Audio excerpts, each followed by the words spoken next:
Four Thieves Vinegar originated during the bubonic plague in Europe. One of the stories of how it came to be involves four thieves who robbed the homes of plague victims. They managed to stay healthy, and when caught, they traded their secret recipe for leniency.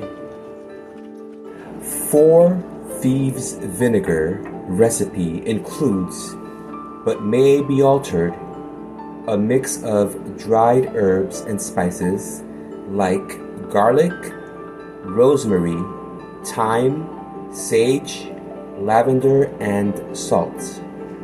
It is normally steeped in apple cider vinegar, but you may use half white vinegar and half apple cider vinegar within the container you'll be using.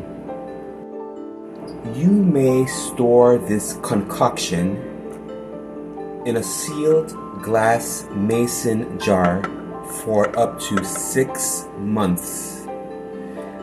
I personally store it for only 1 month. It's all up to you. Four Thieves Vinegar may be used for protection and purification. You may also use it in floor washes or in spray bottles to spray any room you'd like.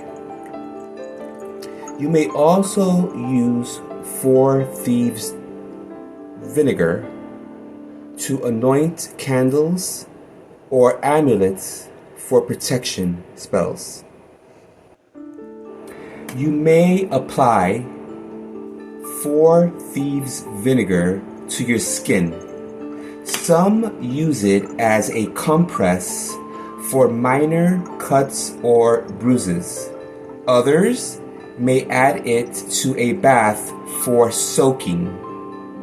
It may be used as hair rinse to help with dandruff or itchy scalp. Four Thieves Vinegar may be taken internally, but it's important to be cautious. A small amount, like a teaspoon, diluted in water, is the typical way it's consumed. This vinegar is potent and can be harmful if taken in large quantities. Thank you for watching my video. Please subscribe